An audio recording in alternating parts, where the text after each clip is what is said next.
দ্বিতীয় বিশ্বযুদ্ধের পরিসমাপ্তির পর জার্মানি কার্যত 4টি অংশে বিভক্ত হয়ে পড়ে। 4টি অংশের শাসনভার ন্যস্ত ছিল মিত্রশক্তির 4 পরাশক্তি যুক্তরাষ্ট্র, ফ্রান্স, ব্রিটেন এবং সোভিয়েত ইউনিয়নের উপর। বার্লিন শহরটি সোভিয়েত অংশের অন্তর্গত হলেও এটিও 4 অংশে বিভক্ত করা হয়। দখলদার রাষ্ট্রগুলোর উদ্দেশ্য জার্মানি শাসন হলেও শীতল যুদ্ধ শুরু হয়ে যাওয়ার প্রেক্ষাপটে ফ্রান্স, ব্রিটেন এবং যুক্তরাষ্ট্র অধিকৃত অংশ নিয়ে গঠন করা হয় ফেডারেল রিপাবলিক অফ জার্মানি। এর বিপরীতে সোভিয়েত অধিকৃত অংশ গঠিত হয় ডেমোক্রেটিক রিপাবলিক অফ জার্মানি। সামাজিক বাজার ব্যবস্থায় পশ্চিম জার্মানি পরিণত হয় একটি পুঁজিবাদী রাষ্ট্র।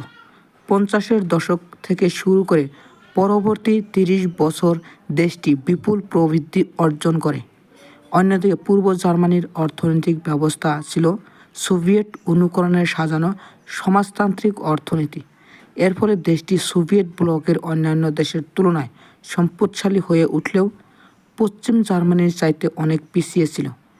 পশ্চিম জার্মানির অর্থনৈতিক সুযোগ সুবিধা আকৃষ্ট হয় অনেক পূর্ব জার্মানির নাগরিকের পশ্চিমাংশ চলে যেতে শুরু করে। বিপুল পরিমাণ অভিবাসন ঠেকাতে পূর্ব জার্মান সরকার সিদ্ধান্ত নেয় বার্লিনের পশ্চিমাংশ ও পূর্বাংশের মাঝে একটি দেওয়াল তুলে দেওয়া হবে। 1 এপ্রিল 1952 পূর্ব জার্মান নেতৃত্ববৃন্দ স্ট্যালিনের পররাষ্ট্রমন্ত্রী ভয়েস্লাভের সাথে আলোচনায় বসেন। এর ফলে সিদ্ধান্ত হয় পশ্চিমাংশের নাগরিকরা বিশেষ পাস সংগ্রহ করে পূর্বাংশে আসতে পারবেন। স্ট্যালিনের 2 জার্মানির সীমান্তকে বিপজ্জনক উল্লেখ করে এর 2 স্তরের পাহারার প্রস্তাব করেন, যার প্রথম স্তরে থাকবে পূর্ব জার্মান সীমান্ত প্রহরী এবং দ্বিতীয় অংশে থাকবে সোভিয়েত সেনা। পূর্ব জার্মান প্রধানমন্ত্রী ওয়াল্টার উলবিকট এ ব্যাপারে তড়িৎ পদক্ষেপ নেন। প্রস্তাবটি সোভিয়েত প্রধানমন্ত্রী নিকিতা অনুমোদন করেন। প্রথম প্রস্তাব করা হয় 2 অংশের মাঝে পৃথককারী কাঁটাতারের বেড়া দেওয়া হবে। নির্মাণের কাজ সূচনা 1961 সনে হয়। প্রাচীরের নির্মাণ কাজ শুরু হওয়ার 2 মাস পূর্বে 15 জুন 1961 ওয়াল্টার এক সাংবাদিক প্রথমবারের মতো প্রাচীরের শব্দটির ব্যবহার প্রাচীরের ধারণার জন্ম দেয়।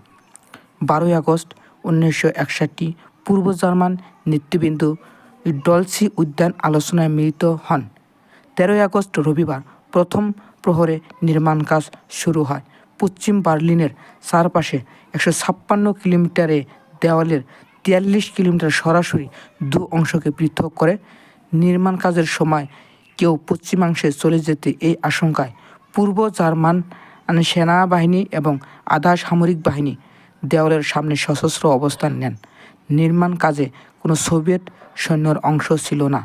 পশ্চিম বার্লিনের কোনো অংশ যেন পূর্ব অংশের মধ্যে চলে না আসে, সেজন্য পূর্ব বার্লিনের খানিকটা ভিতরে প্রাচীর নির্মিত হয়।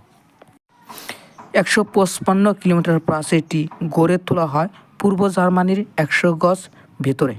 এই 100 গজের মধ্যে থাকা বাড়িঘর এবং স্থাপনা ধ্বংসের করে একটি নোম্যান্সল্যান্ড তৈরি করা হয়।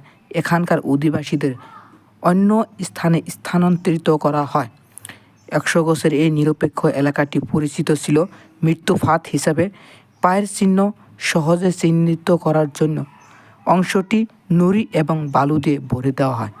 স্থাপনা করা হয় স্বয়ংক্রিয় ফাঁদ, যেগুলো কারো পায়ের স্পর্শে সচলে হয়ে উঠবে।